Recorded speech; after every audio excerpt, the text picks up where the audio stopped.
Hello guys, my new vlog. Please to channel my Sakrapara.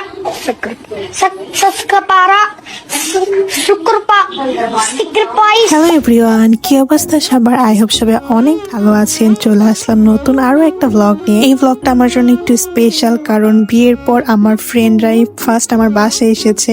তো খুবই ভালো লাগছিল, যেহেতু আমার সংসারে ওরা প্রথমবার আসছে, তাই আসলে ফিলিংসটা অন্যরকম ছিল। আর ওরা আসতে আসতে সেদিন অনেক লেটও হয়ে যায়, যেহেতু বাইরে বৃষ্টি হচ্ছে আর ওয়েদারটা খুব সুন্দর ছিল, আর সাথে ফ্রেন্ডরা আছে, তো খিচুড়ি না হলে তো জমবেই না। তাই আমি ভুনা খিচুড়ি, মুরগির মাংস, ডিম ভাজা, বেগুন ভাজার সালাদ করেছিলাম। আর আমার কাছে মনে হয় আমার হাতের খিচুড়িটা বেশ মজাই হয়। সাধারণ অমৃত লোভনীয় মজাদার সুস্বাদু হয়েছে।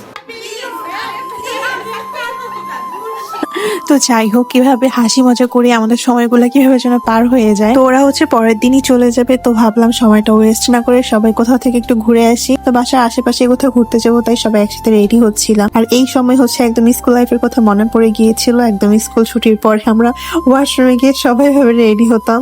তো যাই হোক, খুবই মেমোরেবল ছিল। আমরা ফ্রেন্ডরা একই স্কুল একই কলেজে পড়েছি এবং আমাদের বাসাও সবার একই জায়গায়। তো আমাদের বন্ডিংটা আসলে অন্যরকম, প্রায় 14-15 বছরের ফ্রেন্ডশিপ। তো যাই হোক, সবাই এখানে বলতে গেলে একদম ম্যারিড। তো একজন বাদে আমার আরেকটা ফ্রেন্ড ঢাকার বাইরে ছিল, এই জন্য ও আসতে পারেনি। তো যাই হোক, বিয়ের পর সবাই সবার সংসার নিয়ে অনেক ব্যস্ত। তারপরও এই ব্যস্ততার মাঝে আমরা একটু সময় বের করলাম, যদিও খাওয়া দাওয়া করে বের হয়েছিলাম, বাট আড্ডা দেওয়ার জন্য আমাদের বাঙালিদের কাছে রেস্টুরেন্টই একমাত্র সেরা জায়গা। তো যাই হোক, আমরা পিজা বার্গে গিয়েছিলাম, আবার তার নিচে ওয়াফেল ছিল, তো ওয়াফেলেও ট্রাই করলাম। তারপর তো বাসায় চলে আসলাম, আর আমাদের মেইন গসিপি শুরু হয় বাসায় আসার পরে। আসলে এটা একটা বলা যায় ডেটা ট্রান্সফার মোমেন্ট। তো আমরা রাতের বেলা একটা স্ন্যাক্স পার্টি টাইপের করি, অনেক স্ন্যাক্স ছিল এখানে। আর আমি একটু ছোট ছোট সিঙ্গারা ভেজেছিলাম, আর এই মগটা আমাকে আমার ফ্রেন্ড সামিয়া গিফট করেছিল। ও সাজেকে গিয়েছিল, সেখান থেকে নিয়ে এসেছিল। আর এই তো পরের দিন ওরা নাস্তা টাস্তা করে বের হয়ে যায়, যেহেতু ওরা চলে যাবে। খুবই স্যাড লাগছিল।